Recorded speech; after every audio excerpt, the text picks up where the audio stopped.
see the equipment that are here. You can see things that are here. Nobody could remove anything. Is that how I come to work? They just came suddenly, started demolition. You know, if my brother didn't have a brother like me, they would. He wanted to enter here. They said, no, you can't enter. We have court injunction. What about court injunction that allows somebody to enter into another person's property? They sue him for removing his things and everything, and demolishing everywhere. What about court injunction is that? We are finished with the country. In case you don't understand what you just watched, let me just give you explain briefly before we take a listen at where Peter Obi explained this extensively. Now, this is Peter Obi's brother's company that some strange people came and demolished.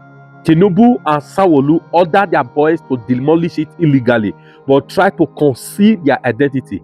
Now, let's listen to Peter Obi explaining this in detail. After this, I'll come back and dissect it together, okay? In case today is your first time coming across my video, this only goes on platform, a platform that tell you undiluted truth. Before delving into this, do me a favor by giving a thumbs up, please, and endeavor to share. Thank you. According to Peter Obi Facebook verified handle, any society where lawlessness overrides the rule of law is not destined to be a haven for investors. Recent reports showing that Nigeria's human rights indicators have worsened merely highlight severe shortfalls in government protections for civil liberties, personal security, and basic living standards. I know what I have been going through as a person in abuse of my human rights, just because I contested a presidential election, which I have legitimate rights to do. So I imagine what small business owners, regular citizens, and vulnerable community face every day. If this level of lawlessness can happen to someone with a registered company and legitimate means, what hope does the ordinary Nigerian have? This morning, my youngest brother called me frantically, informing me that a group of people had invaded his company property in Ikeja, Lagos, and were demolishing the building. He had just come in from Port Harcourt and was denied entry to the property by security men who told him the building was being pulled down. They even informed him that this demolition has started over the weekend. As a peace-loving Nigerian, he quickly started processing to go to court immediately, not knowing what must have resulted in this, as they moved fast to destroy his home without any restraint. I rushed to Lagos from Abuja after the call this morning and headed straight to the property. On arrival, I was met by security people who tried to ban me from entering the property. I humbly pleaded with them that the property belonged to my brother's company, and from the record, the company had owned the property for over a decade. They told me they had a court judgment, and I immediately requested it. You would not believe that the court judgment they claim was issued against an unknown person and squatters. I went further to ask about a demolition order or permit. There was none. How do you sue an unknown person? How does a court issue a judgment in such a phase of a case? No one was served, no name was written, yet they showed up with excavators and began destroying a structure that had stood for over 50 years.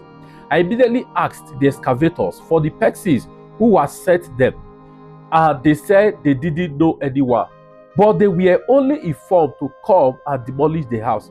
I immediately told them to tell whoever it is that I would like to speak with them. If they can call my number, which I shared with the excavator, so that I can speak with whoever gave them the order to demolish the property. I stood there from 10 a.m. to 2 p.m. waiting to get a call at least, and nobody called or came. The contractor even said he didn't know who sent him 2 men later came and said they would like us to go to police station. I asked if they even had a demolition order, but they had nothing. The whole situation screamed of coordinated lawlessness and impunity. Our country has become lawless. I just started reminiscing about how just over the weekend I had a meeting where someone told me how he has investment in Ghana, Senegal, and the Benin Republic, but won't touch Nigeria despite the market being here. I asked him why. His answer was piercing. Nigeria is a lawless country. Until we have laws that protect people, nobody will invest in Nigeria. I am just shocked. How did Nigeria get to this level of lawlessness? What kind of country are we trying to build where the right of citizens, their lives, their properties, and voices are trampled upon daily?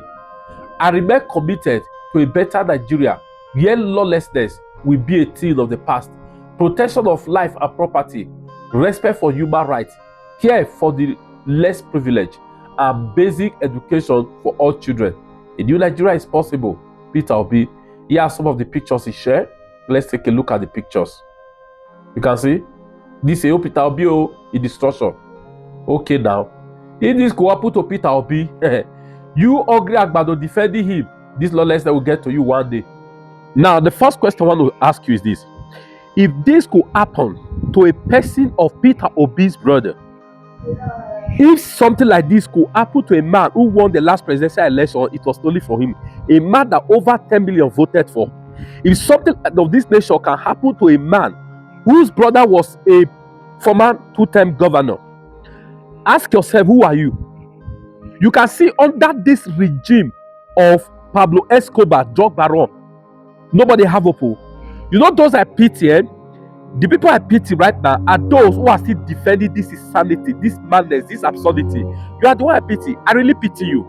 Because number one, some of you don't have a brother like Peter Obi around you or your lineage, you don't have. 2, you don't have the platform. Like some of us, by God's grace, God has helped us to come to some level. We may not have that money, we don't have that brother, but at least we have been able to build some platform that at least if we cough, society can see our voice and mainstream media can pick it up. You don't have the platform. You may not even have the money to go to mainstream media to push this narrative up.